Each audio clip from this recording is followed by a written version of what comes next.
so many startups, there are so many MSMEs are continuously getting failed. So what is the one big reason? कहीं ना कहीं पे lack of leadership या poor leadership हम इनको मानेंगे. There are so many misconceptions MSME founder has related to HR. So when me as a MSME founder, if I'm hiring a HR, I would consider कि people related मेरे सारे issues जो है वो खत्म हो गए. ये इतनी potential MSME अगर इंडिया में है और इनको अगर पॉलिश किया जाए तो मेरे ख्याल से that can give a dramatic result. आपको बिफोर फैक्टो HR और after implementation of facto HR क्या डिफरेंस नजर आया है? Without that strong system like Factor HR, जब हम लोग क्लाइंट के साथ काम करते हैं तो चीज़ें जो है वो काफ़ी chaotic हो जाती है. What I've seen is जहाँ पर भी Factor HR implement हुआ है, हमने देखा है in my clients also, it has given nothing less than 10x of ROI.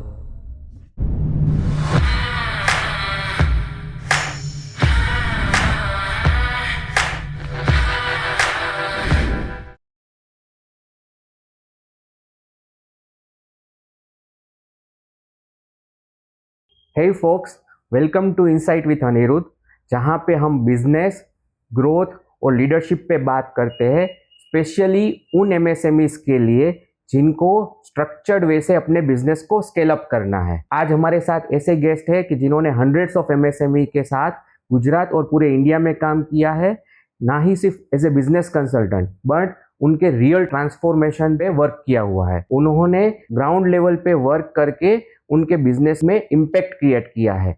So let's welcome Chetan. Hi Chetan, how are you? I'm doing good. How are you? First class. अच्छा चेतन, आपको मेरा पहला question ये है कि आपको कॉर्पोरेट वर्ल्ड से निकलकर एमएसएमई के साथ काम करने की मोटिवेशन कहाँ से मिली? See Aniruddh, corporate world basically एक जादू का चिराग है. सो इतना ग्लैमरस भी लोगों को लगता है कि ठीक है इसमें ही पड़े रहे, इसमें ही काम करे, और ऑन द अदर साइड ये भी लगता है कि we are fed up of this. Now corporate अपने हिसाब से काम करता है और एमएसएमई जो है, India has got a tremendous potential in terms of MSME. So इतने साल काम करने के बाद मैंने पैन इंडिया भी काम किया, बाहर भी यूएस में भी काम किया, तो समझ में आया कि इंडिया का जो रियल पोटेंशियल है that lies with MSME.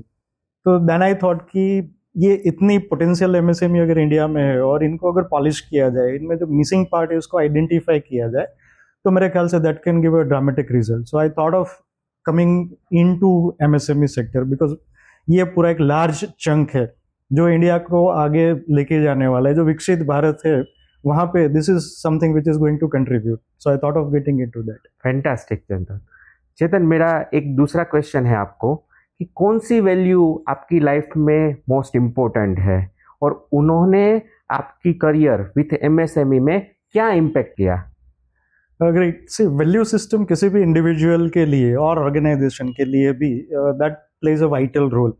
So individual value जो है that is being converted into the organizational value. So मैंने अपने हिसाब से अगर मैं देखूँ तो integrity is something that is the first value which I personally feel very very important. Second is transparency, that is again which is required. और तीसरी जो बात है that is about having a determination and consistently pursuing the things. ये चीज़ें जो है जिसने एमएसएमई के साथ और कॉर्पोरेट करियर में भी in fact it has added lot of value to me. तो इनके साथ काम करने में और ये ट्रांसफॉर्मेशन करने में that has help me a lot. Wonderful Chetan. Chetan, मेरा एक और क्वेश्चन है आपको कि आप अभी कौन कौन सी इंडस्ट्री के साथ काम करते हैं, एक, और दूसरा कि उसपे जनरली एम्प्लॉय रेंज क्या होती है? सी हम लोग डाइवर्स एरिया में काम करते हैं और वेराइटी ऑफ इंडस्ट्रीज के साथ काम करते हैं, जिसमें से अगर इसको हम लोग ब्रॉडर कैटेगरी में डिवाइड करें तो एक जो रहता है दैट इज मैन्युफैक्चरिंग सेक्टर, जहाँ पे you take up the industries may be into engineering, may be into pharmaceutical, may be into plastics, food and others. और दूसरा जो है दैट इज सर्विस सेक्टर, जहाँ पे आईटीईएस रहेगा, फाइनेंशियल सर्विसेज रहेगी, और दूसरी सर्विसेज के एरियाज है जहाँ पे हम लोग काम करते हैं. सेकेंड इज ये दोनों सेगमेंट में we have again wide variety of organisations where we work, but major अगर फोकस हमारा है तो वो एनीवेयर एम्प्लॉय रेंज के हिसाब से अगर हम लोग देखें तो that comes to anywhere around 100 employees to 500 और 1000 एम्प्लॉयज. ये जो बेसिक कैटेगरी है जहाँ पे काफ़ी बड़ा ट्रांसफॉर्मेशन रिक्वायर्ड है, जो हम लोगों को लगता है और जिनको हम लोग कैटर कर रहे हैं। सो ये सेगमेंट में हम लोग 100 to 500 600 के रेंज में एम्प्लॉयज़ को सर्व कर रहे हैं।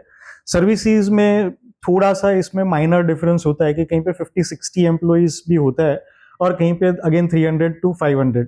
सो ये बेसिक कैटेगरी रेंज है जहाँ पे 100 to 500 that is what broadly we consider, and we work with manufacturing as well as services. Wonderful. Chetan, मेरा एक और क्वेश्चन इस पे से आ रहा है कि there are millions of MSMEs और ये MSMEs GDP में ऑलरेडी काफ़ी कंट्रीब्यूट कर रही है। Then also we are today feeling there is lot to do in MSME sector and Right. it looks like it is completely untapped market today. True. Why is it so? See MSME को India में देखे तो ये आजकल की बात नहीं है। जो हम लोग ग्रोथ देख रहे हैं MSMEs का, ये आजकल की बात नहीं है। MSME काफ़ी पुराना स्ट्रक्चर है हमारा और ये बैकबोन है पूरे इंडिया के इकोनॉमी का और इंडिया के ग्रोथ का, इंडिया के सोशल सिस्टम का भी। लेकिन पिछले अगर 15-20 साल में एक चेंज, एक ट्रांसफॉर्मेशन हम लोग जो देखे, जिसके हिसाब से आज India has got almost 6.5 crore MSMEs। सो ये एक ट्रांसफॉर्मेशन पिछले 15-20 साल में हम लोगों ने देखा है जहाँ पे MSMEs are being transformed into the corporate and enterprises. तो जो 6.5 करोड़ MSMEs का पोटेंशियल है, अब it will take a little time to get exploded. तो इसका बेनिफिट जो आगे जाके मिलेगा, और यही सिस्टम हम लोगों ने, आई am working very closely with Europe also, हम लोगों ने जर्मनी में भी देखा है कि जहाँ पे काफ़ी सारे MSMEs है, बट डिफरेंस ये है कि वहाँ के MSMEs are being professionally managed.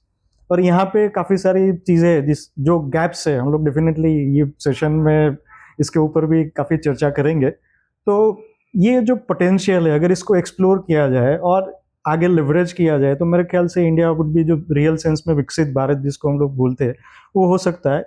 कुछ एक चीज़ें हैं जो हिंडरिंग फैक्टर है जिसकी वजह से आज हम लोग थोड़ा सा पीछे है। So I think this is the beginning for the growth of MSMEs। It's not the end, it is just the beginning. So it is like that that we are considering MSME will be the future of India. It will be a driving engine of the India. Yes. But still, what we are seeing that there are so many startups, there are so many MSMEs are continuously getting failed, right? So what is the one big reason behind that are you seeing? See, failure is a part of any ecosystem, but when it comes to MSMEs, especially the MSMEs like what India has got, तो इस तरह की MSMEs में जो failure ratio हम लोग अभी देख रहे हैं, मेरे ख्याल से दैट इज़ वरीसम। ये थोड़ा सा चिंता का विषय माना जाना चाहिए, और जिस हिसाब से हम लोग फेल हो रहे हैं, लेकिन इसके पीछे एक थोड़ा सा कंजर्वेटिव माइंडसेट है। और किसी भी बिजनेसेस का जो हाई पोटेंशियल वैल्यू जिसको हम लोग बोलेंगे, that is basically the founder. क्योंकि फाउंडर की थॉट प्रोसेस एक कंपनी को ड्राइव करती है। और when it comes to a small size company, जिसको नॉर्मली यूरोप में हम लोग SMB, small and medium businesses बोलते हैं, यहाँ पे हम लोग MSME बोलते हैं।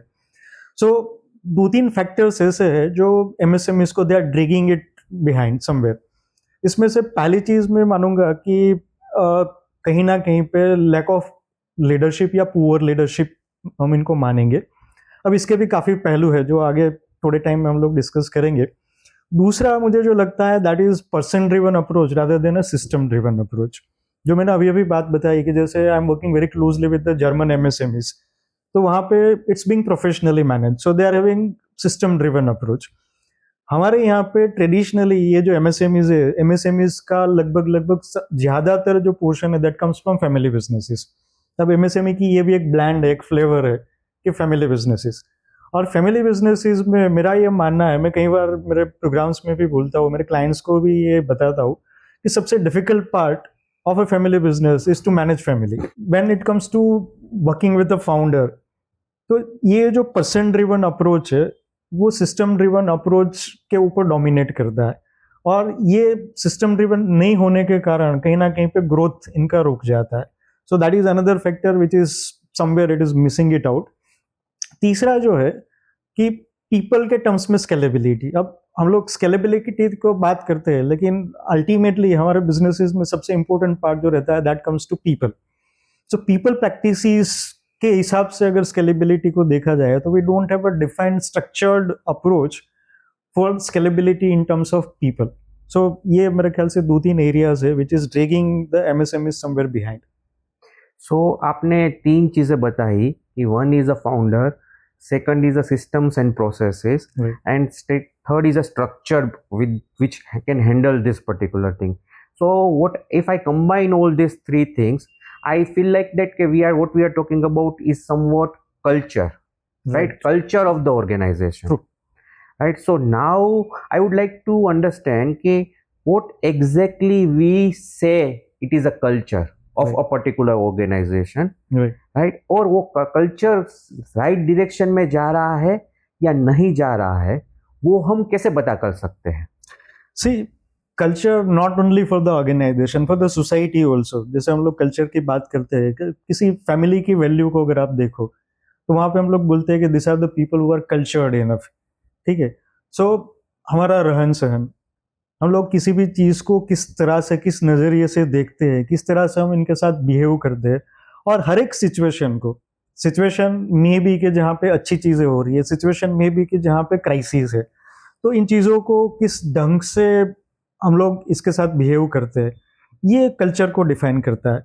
तो ऑर्गेनाइजेशन में भी यही रहता है कि how we work with the situation, how we work with all our stakeholders, that may not be the our shareholders or the investors or the customers, but सारे 360 डिग्री एंगल से अगर हम लोग देखें कि how we treat all of this people, so that is what something which makes a culture. दूसरा, culture normally, जैसे आपने पहले ही बात करी, आपने काफी अच्छा सही ढंग से क्वेश्चन से इनिशिएट किया कि वैल्यू, तो कल्चर का कहीं ना कहीं पे काफी पुराना और काफी फर्म लेवल पे संबंध जो बनता है, that is with the values. तो अगर वो ऑर्गेनाइजेशन वैल्यू के साथ अलाइन हो रहा है, then it is a right culture. अब मेजोरिटी केसेस में होता क्या है कि कल्चर को हम लोग, it is very difficult to tangibly define culture. So majority organization जो है कल्चर को पहले तो डिफाइन नहीं कर पाते। अब हर एक ऑर्गेनाइजेशन का, जैसे हर एक घर का कल्चर अलग है, उसी तरह से हर एक ऑर्गेनाइजेशन का अपना अपना कल्चर है। पर होता ये है कि मेरा कल्चर क्या है, अगर मैं आइडेंटिफाई नहीं करूंगा तो मैं दूसरे लोगों के साथ वो राइट वे में कम्युनिकेट नहीं कर पाऊंगा। सो मेरे लिए to have a clarity that what in terms of culture मुझे क्या चाहिए, ये मेरे ख्याल से काफी जगह पे मिस हो रहा है। अगर ये मिस हो गया तो मेरे लिए आइडेंटिफाई करना whether I am in the right direction in terms of culture, मैं राइट डायरेक्शन में हूँ या नहीं हूँ, वो कहाँ से, किस चीज के साथ मैं कंपेयर करके इसको मैप करूंगा, वो मैपिंग के लिए मेरे पास बेस लाइन ही नहीं है। सो पहली वेरी इंपॉर्टेंट पार्ट मुझे लगता है कि किसी भी ऑर्गेनाइजेशन के लिए, if they want to develop the culture, तो that is to define the culture, and that culture has to be aligned with the organizational value, and organizational values will definitely be aligned with the values of the founders. Okay. So you mean to say कि if culture is written on the paper, it would be automatically defining the culture? I would definitely differ to that. जो normally हम लोग मानते हैं कि ठीक है, website पे vision, mission, culture statement, value सब बता दिया, दिखा दिया तो हो गया। दूसरा, कई बार ये होता है कि ऑर्गेनाइजेशन के बाहर एक स्टैंडी लगा दिया, एक पोस्टर लगा दिया, या लोगों को बता दिया कि see this is the culture. बता देना, जानना, डिफाइन करना डेफिनेटली इंपॉर्टेंट रहता है, लेकिन राइट वे में कम्युनिकेट करना, कंसिस्टेंटली कम्युनिकेट करना और living with those values and culture. अब living with those values and culture, ये जो है ये कंसिस्टेंट अप्रोच है। और कल्चर को सक्सेसफुल इंप्लीमेंट करने के लिए मैं I do greatly emphasise upon this कि कल्चर को अगर सही ढंग से इंप्लीमेंट करना है तो सिस्टम्स आर रिक्वायर्ड। क्योंकि होगा क्या कि अगर मुझे समझो डिसिप्लिन वे में काम करना है, नहीं तो मेरा डिसिप्लिन आएगा कहाँ से, सिस्टम से आएगा। When I talk about discipline, when I talk about punctuality, when I talk about consistency, अब मैं उसको मेजर कैसे करूंगा, तो मेजर जो होगी that is with the system. और people are the integral part. लोगों को, क्योंकि कल्चर कहीं ना कहीं पे ड्राइव तो लोगों से होने वाला है, तो कंसिस्टेंटली लोगों को वो सिस्टम में लेके जाना और उनको वो वैल्यूज कम्युनिकेट करना, और वही values they should live by, ये इंश्योर करना, that is what it will make a culture live and tangible for a longer duration. So culture हम लोग बात कर रहे हैं कि it is utmost parameter for any organization which would be either thriving और would be perishing. True. So in that case ये culture define करने की और उसको मेंटेन करने की रिस्पॉन्सिबिलिटी किसकी है? इज इट एचआर's रिस्पॉन्सिबिलिटी और इज इट एम्प्लॉइज रिस्पॉन्सिबिलिटी और इज इट फाउंडर्स रिस्पॉन्सिबिलिटी? किसको करना चाहिए ये? Right. A very right and prompt question, I would say, or especially those maybe the HR managers or maybe the founders, those who are जो ये देख रहे हैं, हमें सुन रहे हैं, मैं उनको भी बताना चाहूँगा कि when it comes to culture, it is definitely a shared responsibility. लेकिन कोई भी responsibility अगर purely shared form में चली जाती है तो कहीं ना कहीं पे it loses out the accountability factor. सो मैं पहले ये मानूंगा कि कल्चर जो है वो सबसे पहले रिस्पॉन्सिबिलिटी होती है फाउंडर की, जो ऑनर है उनकी। एक नॉर्मल केस में मेरा नॉर्मली क्वेश्चन रहता है सारे फाउंडर्स को कि when an organisation gets bankrupt, एक कंपनी बैंकरप्ट हो जाती है, वो is responsible? Obviously the founder, ठीक है। सो बाकी सारे स्टेक होल्डर्स है, बाकी सारे आपके एग्जीक्यूटिव्स है, मैनेजर है, इवन एम्प्लॉइज है, लेबर भी हो सकता है, सब अपना अपना काम कर रहे हैं, but ultimately founder takes up the responsibility. उसी तरह से कल्चर की रिस्पॉन्सिबिलिटी जो है that is always lies with the founder. So development of a culture is a top down approach, ऊपर से नीचे की तरफ आएगा। तो ये नहीं हो सकता कि मैं सिगरेट पी रहा हूँ, आई एम स्मोकिंग, और मैं मेरे बेटे को बोलूँ कि बेटा don't smoke, it's not good for your health, नहीं। So I need to exhibit those values in my day-to-day behavior so that it would be accepted value for the organization as a culture. So the utmost responsibility of developing a culture lies with the founder. Okay. So I think then you already answered how culture should be there, who should be the responsible for maintaining that culture. Now I want to know कि नहीं, मेरे को भी पता चला कि मेरा culture best culture नहीं है, Right. और I want to reset the culture. Right. तो आपने काफी सारी कंपनीज में ये कल्चर रीसेट किया हुआ है, स्टेप बाय स्टेप आपने उसको एग्जीक्यूट भी किया है। तो व्हाट आर द स्टेप्स और tools have you used to reset that culture successfully? See, first, very importantly, it is to identify whether the culture is defined or not.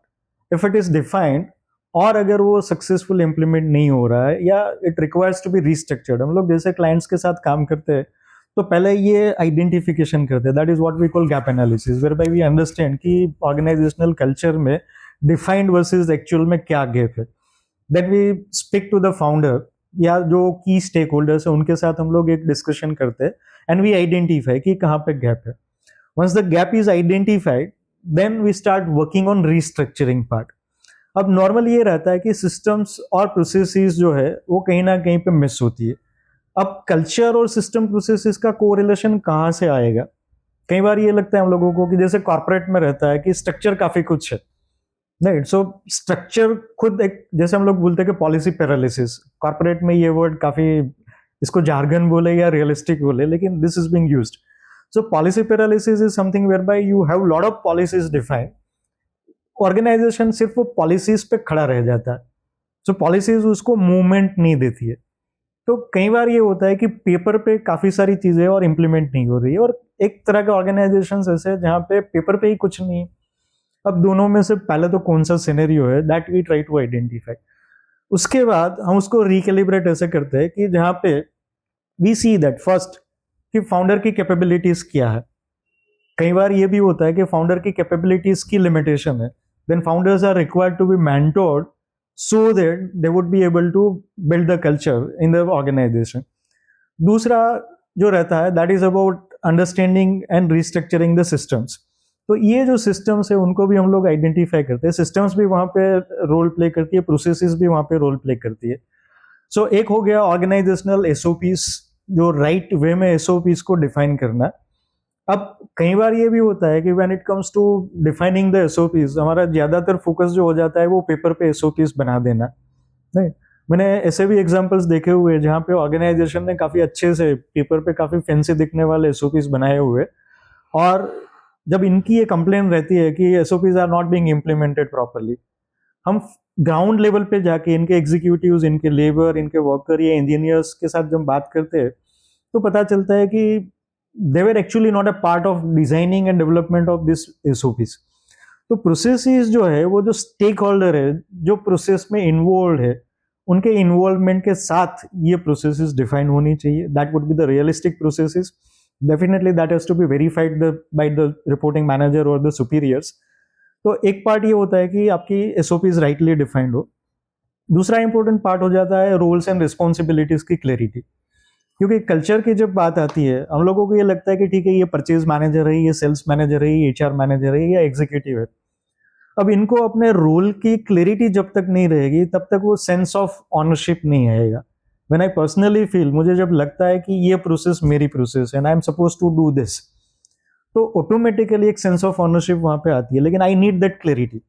अभी एक organisation के साथ हम लोग काम कर रहे थे, तो उनके वहां पे एक एग्जीक्यूटिव ने बताया कि सर, मैं I am very much fumbling, मुझे 2 महीने यहाँ पे ऑर्गेनाइजेशन में पूरे नहीं हुए, और मेरा रिपोर्टिंग जो है वो कहाँ पे हो रहा है मुझे पता नहीं है. Because everybody is coming and asking me for ये रिपोर्ट मुझे दे दो, ये रिपोर्ट, इसका क्या हुआ, उसका क्या हुआ. अब वो पर्सन यही समझ ही नहीं पा रहा है कि मुझे करना क्या है, मेरे बॉस कौन है, मेरे रिपोर्टिंग मैनेजर कौन है. फॉर्मली डिफाइंड रिपोर्टिंग मैनेजर है, लेकिन वो रियलिस्टिक नहीं है. तो इनको रोल्स और रिस्पॉन्सिबिलिटी क्लियरली डिफाइन करना, उनके जॉब डिस्क्रिप्शन को क्लियरली डिफाइन करना, उसके बाद इनके की रिस्पॉन्सिबिलिटी एरियाज को डिफाइन करना. अब यहाँ पे एक चीज मैं ऐड करूंगा कि नॉर्मली एम्प्लॉयज के लिए क्या रहता है कि समझो मैंने काम करना शुरू किया, तो एक कंप्लेन ये भी रहती है कि हम लोग एफर्ट्स डालते हैं, 8 घंटे, 10 घंटे, 12 घंटे, जो भी है मैंने काम कर लिया. अब मैं ऑलमोस्ट ऑल वर्किंग डेज में काम कर रहा हूँ, तो मैं ये मानता हूँ कि मेरे एफर्ट्स तो सही है. और ऑर्गेनाइजेशन में फाउंडर्स या मैनेजर्स का मानना ये है कि इनके एफर्ट्स जो है रिजल्ट नहीं जनरेट कर रहे. तो एफर्ट्स जो नंबर्स में है, वो नंबर्स पे एम्प्लॉय एफर्ट डाल रहा है, मतलब जॉब डिस्क्रिप्शन के हिसाब से वो काम कर रहा है, लेकिन उनको ये नहीं क्लियरली पता है कि उनके की रिस्पॉन्सिबिलिटी एरियाज क्या है. तो क्लैरिटी ऑफ दोस की आरएस, ये की रिस्पॉन्सिबिलिटी एरिया को सिर्फ हम लोग जार्गन्स के फॉर्म में नहीं देखे, इसको रियलिस्टिकली अगर समझे, तो 2 3 4 अगर कियारे इनको क्लियरली डिफाइन दिए जाए, जिनसे उनको पता चलेगा कि ठीक है, मुझे यहाँ पे तो परफॉर्म बिल्कुल करना ही है, और इसके ऊपर से मेरा आइडेंटिफिकेशन होगा. और एक पार्ट हो गया, जैसे आपका रोल रिस्पॉन्सिबिलिटी क्लियर हो गया, आपका केआरए भी क्लियर हो गया.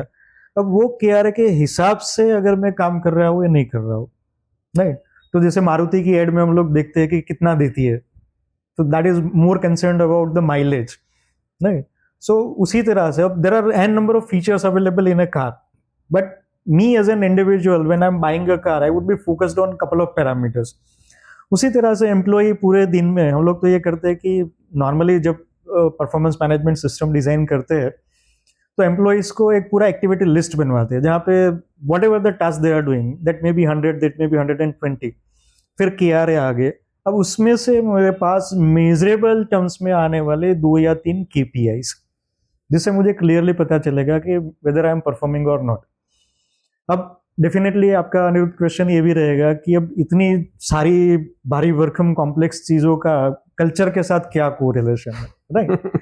Of course, you as a founder even must be very much, interested into that. अब ये सारी चीजें डिफाइन करती है कि मैं मेरे ऑर्गेनाइजेशनल कल्चर के साथ कितना अलाइंड हूँ, क्योंकि मेरा KPI जो है that has to be aligned with my organisational culture. तो वो जो बिजनेस स्ट्रेटेजी है जो कल्चर के साथ लिंक्ड है, मेरे वैल्यूज के साथ लिंक्ड है, उसी हिसाब से the person is suppose to work. अब गैप यहाँ पे आता है कि ये सारी चीजें अलग अलग से डिजाइन होती है, मेजर ठीक से नहीं हो पाती है, लॉट ऑफ ह्यूमन एरर्स इसमें चली जाती है, और सबसे बड़ी बात इनकंसिस्टेंसी. KPI भी देख लिए, KRA भी देख लिए, 2 महीने देखे, तीसरे महीने मेरा HR वाला फ्री नहीं है, my boss is not available, somebody is travelling somewhere, और आई मिस्ड इट आउट. तो कल्चर का पता हम लोगों को ये सारे इंडिकेटर से कहीं ना कहीं से पता चलता है. अब बेसिक इंफॉर्मेशन अगर आप ले ले, जैसे एक बेसिक अच्छे से HR सिस्टम से भी आपको मिलता है कि एब्सेंटिज्म क्या है मेरा. अब नॉर्मल एब्सेंटिज्म डेटा, अपने को ये लगता है कि ठीक है, कोई पर्सन आया नहीं आया, लेट आया या टाइमली आया, लेकिन that speaks a lot about the engagement with the company, that speaks a lot about alignment with the culture and value. Attrition हो गया, कितने लोग छोड़ के जा रहे हैं. अब राइट वे में वो एनालिसिस का टूल अगर आपके पास अवेलेबल है, हम जब भी कल्चर को अलाइन करने की ट्राई करते हैं तो we try to get such data. कि जहाँ पे एंगेजमेंट की इंफॉर्मेशन हमें मिले, अनइन्फॉर्म लीव कितनी है, एट्रिशन कितना है, कौन से एरिया में एट्रिशन कितना है, कौन से रीजन से एट्रिशन कितना है.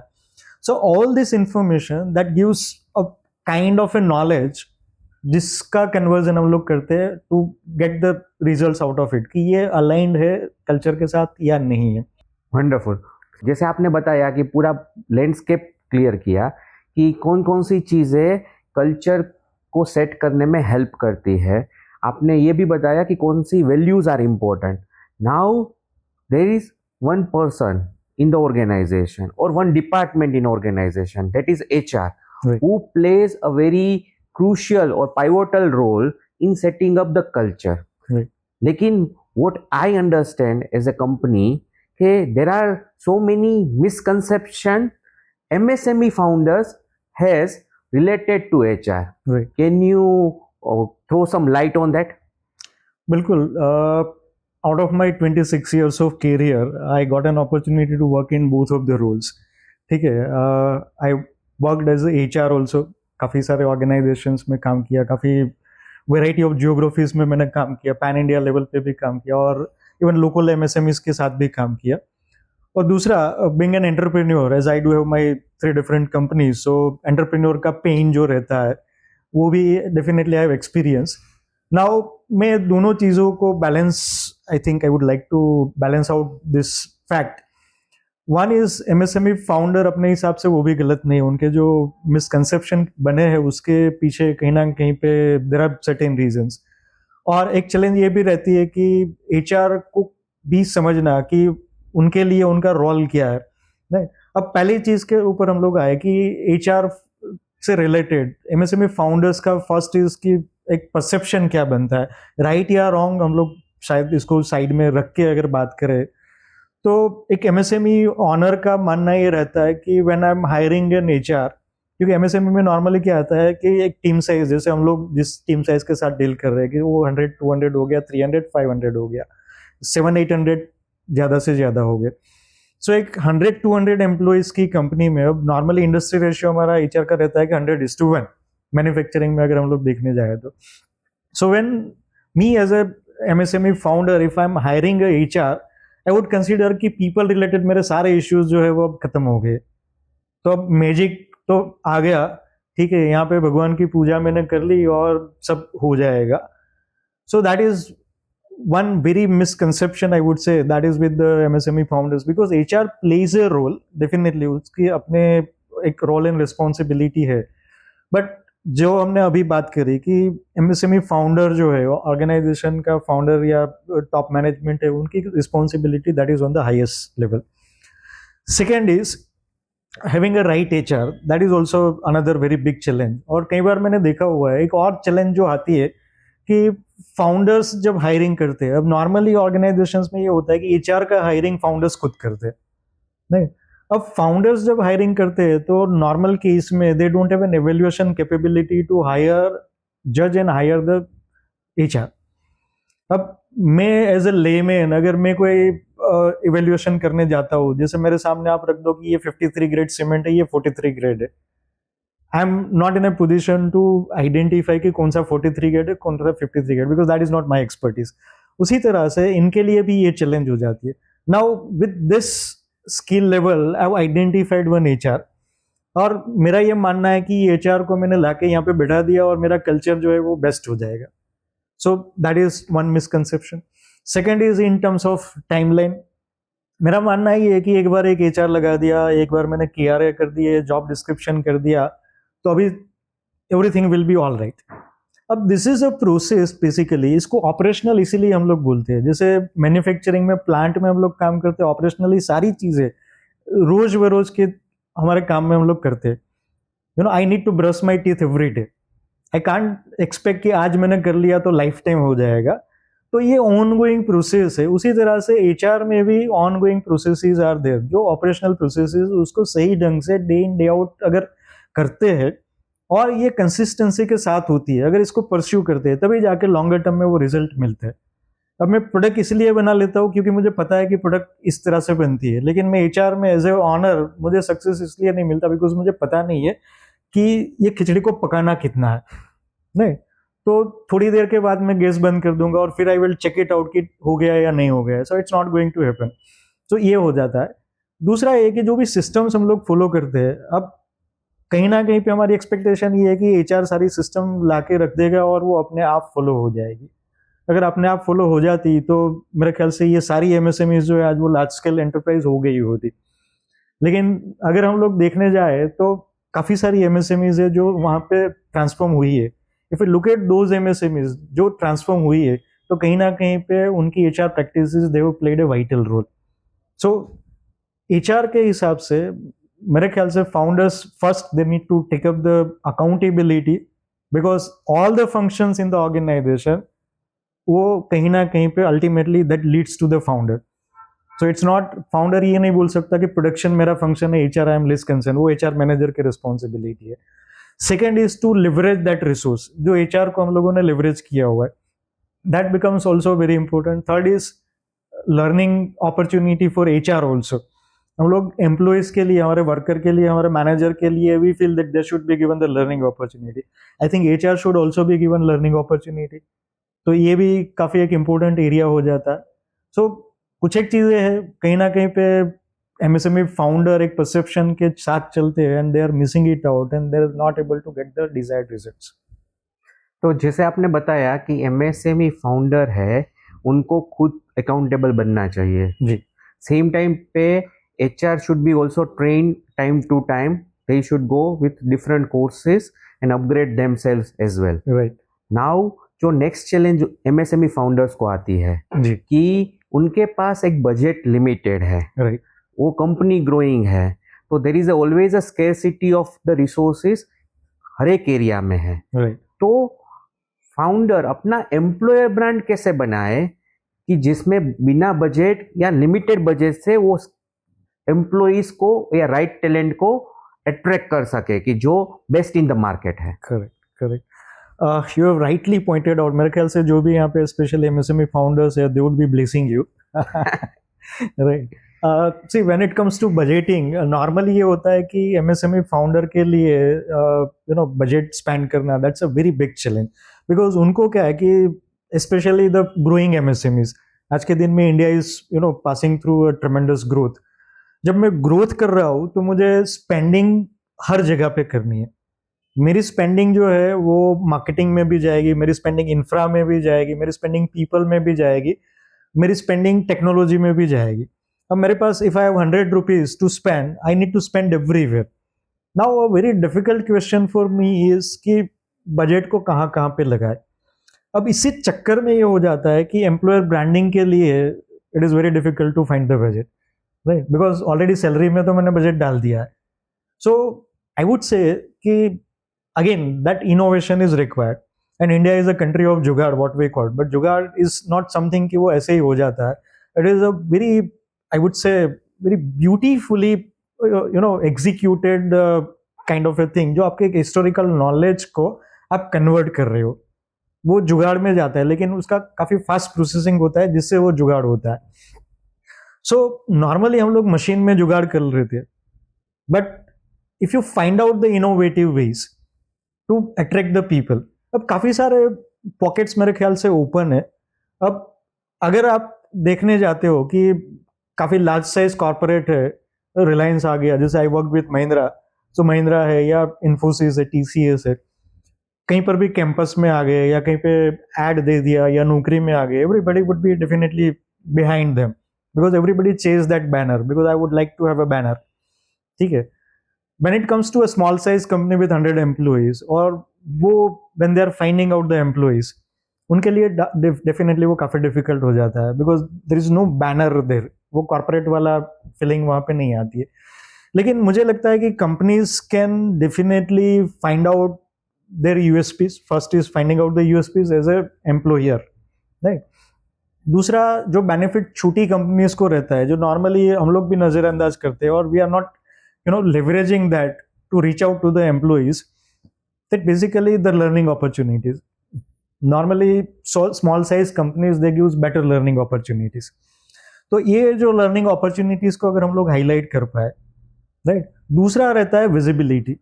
जो small size organization में, I work with Mahindra, I know कि यहाँ पे ये माना जाता है कि जब तक आपका सुपीरियर जाएगा नहीं या रिटायर्ड होगा या मर जाएगा, बोलना गलत हो जाता है लेकिन that is what is a fact, right, या उसको दूसरी कंपनी वाले उठा के लेके चले जाएंगे, till that you don't have that opportunity to move out. I remember years back when I did my graduation, I went for an interview. उस टाइम पे जॉब मिलना ही काफी डिफिकल्ट होता था. सो वहाँ पे जब इंटरव्यू होता है तो उसने पूछा कि 5 साल के बाद आप कहाँ पे जाना चाहते हो. I said boss I would like to be at your place. मैं बोला यार हमारे यहाँ पे ऐसा है कि जो बंदा गंजा हो जाता है उसी को प्रमोशन मिलती है. Right, when you don't have the hair or when you have a gray hair, then only you will be promoted. So till that time you don't have that opportunity. तो कॉर्पोरेट में ये होता है कि visibility is being very difficult because when you have 2 lakh employees, अब आप काम कर रहे हो लेकिन किसी कोने में, अब नया बंदा है 6 महीने से काम कर रहा है, किसी कोने में बैठ के छोटा मोटा काम कर रहा है, वो थोड़ा अच्छा भी कर रहा है लेकिन it won't gate noticed. While a small size company, definitely they would get great level of visibility, right? Growth definitely small size में वहां पे उसको ग्रोथ अपॉर्चुनिटी मल्टीप्लाई होके आती है. अब इन चीजों को लिवरेज करना रहेगा, नहीं. दूसरा ये होता है कि अब हर एक सिटी के हिसाब से भी अपनी अपनी चैलेंजेस है. अगर आप देखो तो मेट्रो में हम लोग ये मानते हैं कि टैलेंट इज अवेलेबल, राइट. हम लोग इवन कई बार we kept on talking about this. So metro में हम लोगों को स्पेशली जो लोग टियर 2-3 सिटीज में, उनको लगता है कि यार बिजनेस अगर मुंबई में कर लेते तो अच्छा हो जाता क्योंकि वहाँ पे टैलेंट अवेलेबल है. अब मुंबई वाले की चैलेंज ये रहेगी कि यार यहाँ पे टैलेंट तो है लेकिन अपॉर्चुनिटीज भी इतनी ज्यादा है. सो मेरी ही बिल्डिंग में 50 कंपनीज है, वो बंदा लिफ्ट से अगर नीचे जा रहा है, employee in between somebody would find him और बोलेंगे कि ठीक है तेरे को 2000 रुपये ज्यादा दे दो, you come down. So maybe, he would send a message or may not even think of picking up the call to say no. Right? So metro की challenge ये हो जाती है कि it is always being very difficult to retain that talent. आपको talent तो मिल गया लेकिन कहीं ना कहीं पे this is something it's being difficult.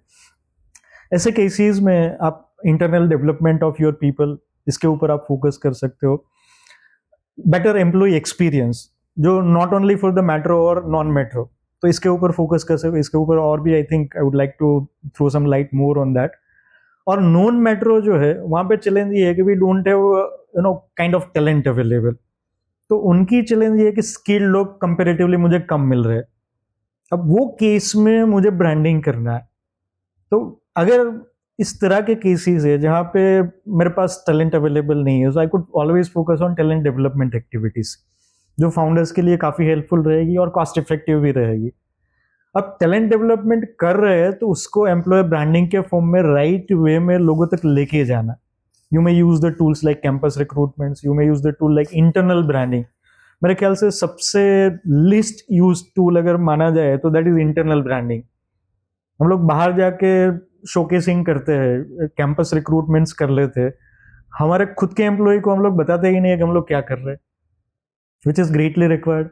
हमारे पास्ट में जो हमारे साथ काम करके गए ऐसे एम्प्लॉयज है उनके साथ we don't try to reach out to them. So कहीं ना कहीं पे इनके साथ कनेक्ट होना, इनको बताना, that would add lot of value.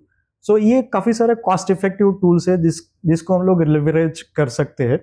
और जो एम्प्लॉय एक्सपीरियंस, ओवरऑल एक्सपीरियंस बनता है, जैसे एक एम्प्लॉय, एक कैंडिडेट जॉब के लिए आता है, I have seen many organisation जहाँ पे वो बंदा 2 घंटे तक ऐसे ही बैठा रहता है because HR is busy in some other operational issue.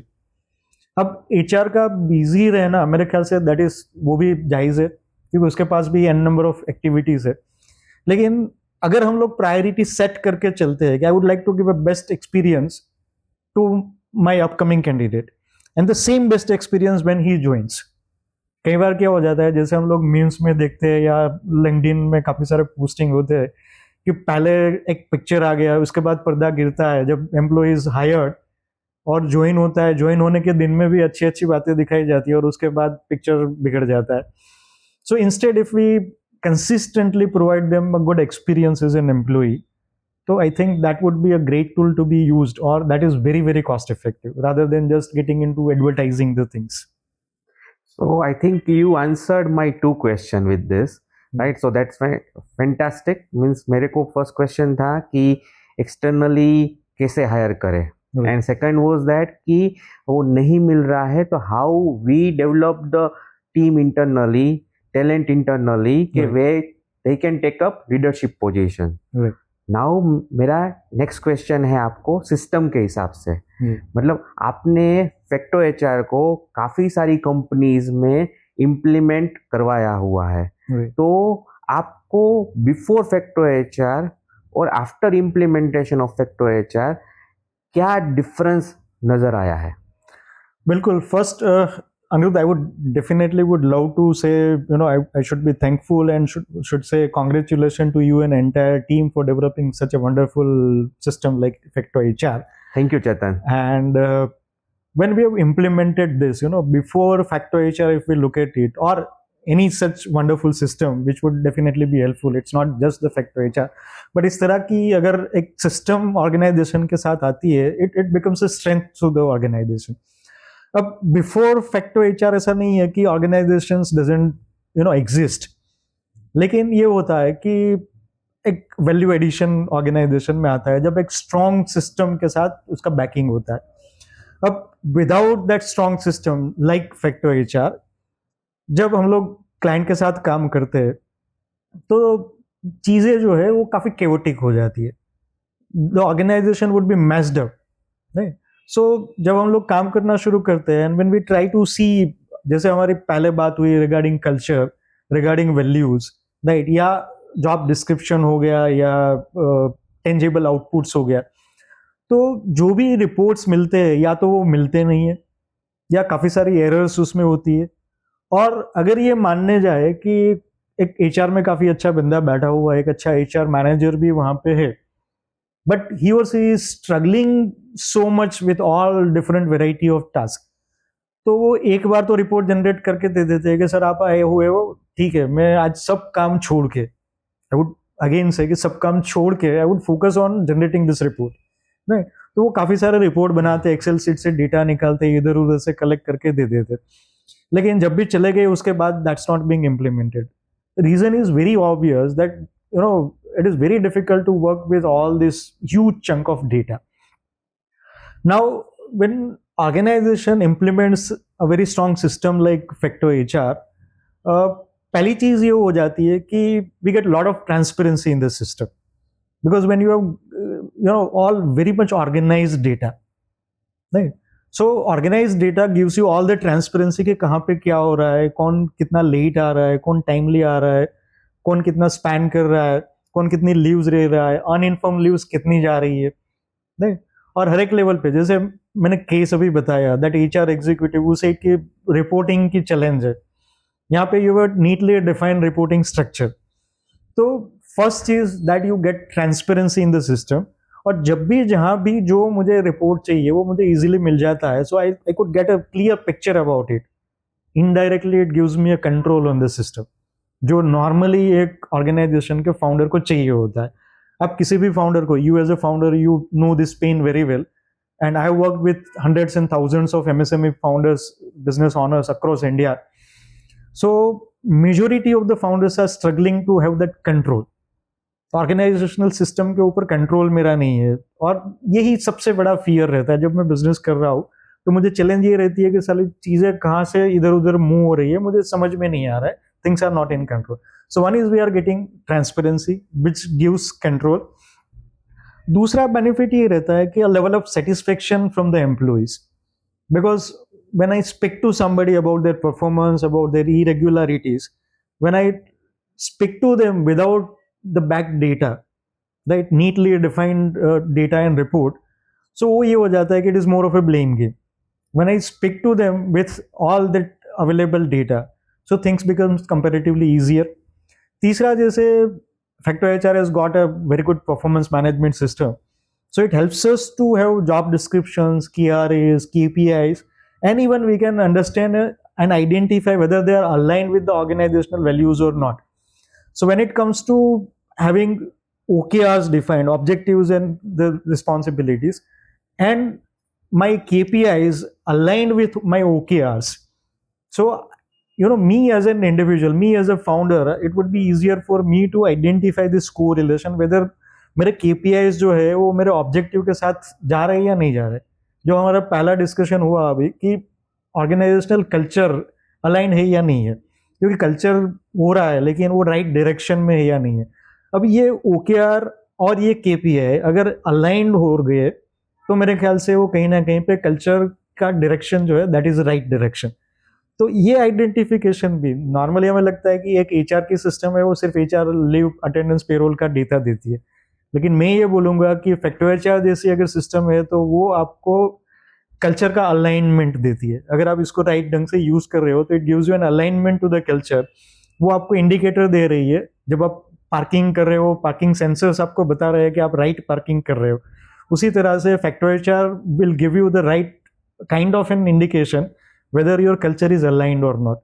So I've seen कि जहाँ पे ये अलाइनमेंट होता है, जहाँ पे हमने इम्प्लीमेंट किया हुआ है, we got wonderful results with a great level of satisfaction among employees as well as the employers.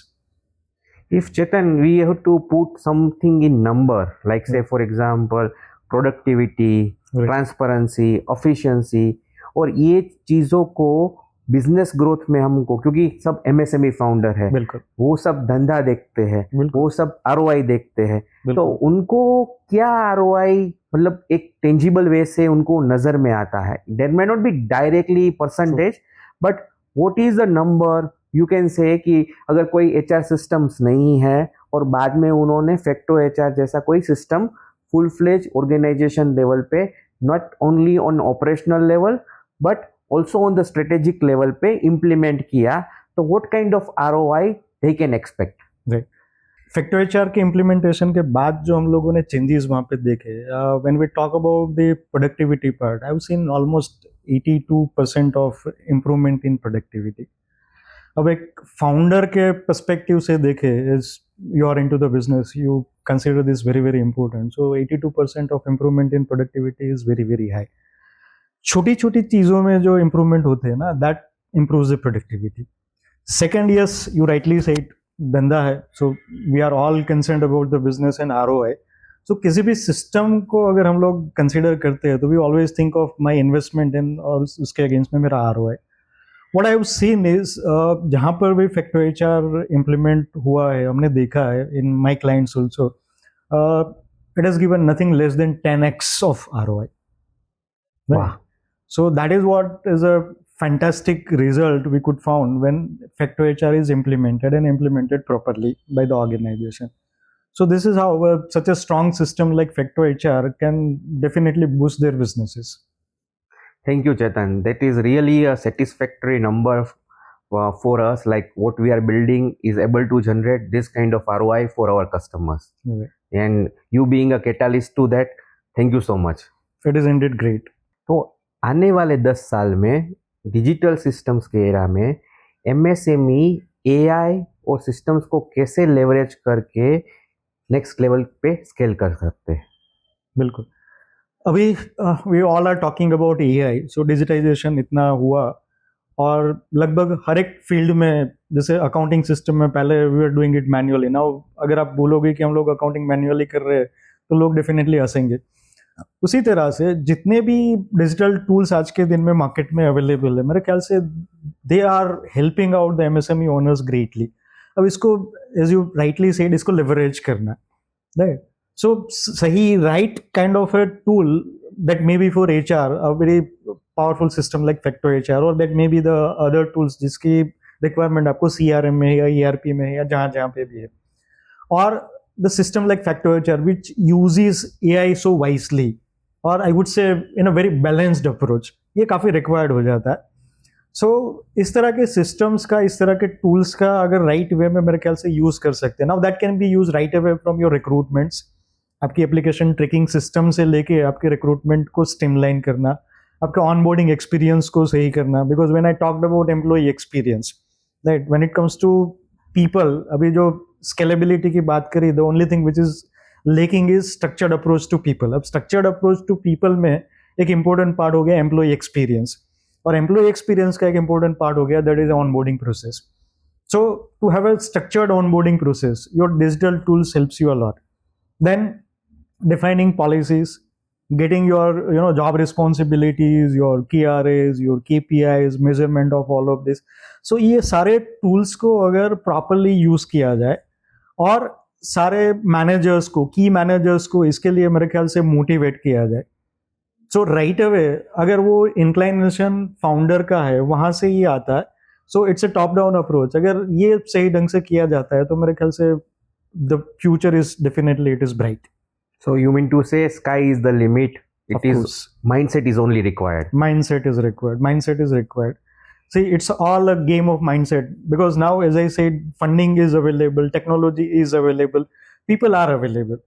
हम उसको यूज नहीं कर पा रहे, वो एक अलग बात हो गई. लेकिन आज के दिन में आप इंडिया में देखो, नंबर ऑफ कॉलेजेस देखो, नंबर ऑफ इंजीनियरिंग कॉलेजेस देखो, नंबर ऑफ एमबीए कॉलेजेस देखो, the numbers are very very high. Only thing is इनको स्किल अप करना, उनको राइट ढंग से यूज करना. So I would say specially in India we have lot of resources available. मेरे ख्याल से आज के दिन में इंडिया जितना रिसोर्स रिच है वो पहले कभी भी नहीं था. So you rightly said, if you can leverage all such resources in a proper way, मेरे ख्याल से sky is the only limit. So आपका लास्ट मैसेज फाउंडर्स को क्या देंगे कि वो आज जाके इम्प्लीमेंट कर सके? I would say gear up for the future growth. That is first thing. And use the system as much as you can, because if you have a very structured approach to entire organization, people management is one of the most critical part. अगर आप structured approach के साथ organization को build कर रहे हो with that scalability, तो I think future is definitely yours. You can definitely scale up like anything. और बाकी सारे जो आपके limitations है वो कहीं ना कहीं पे will be able to overcome. But yes, that structured approach and people management with a strong leadership, that is what something which is required. Thank you so much, Chetan. It was a very pleasure to be with you. Thank you for your My time. pleasure. Thank you so much, Anirudh. Thank you. Thank you. अगर आपको आज का episode valuable लगा है तो इस episode को share कीजिए और इनसाइट विद अनिरुद्ध को फॉलो कीजिए. मैं हूं Anirudh, founder of Facto HR. मिलते हैं नए एपिसोड में एक नए गेस्ट और इनसाइट के साथ. Thank you.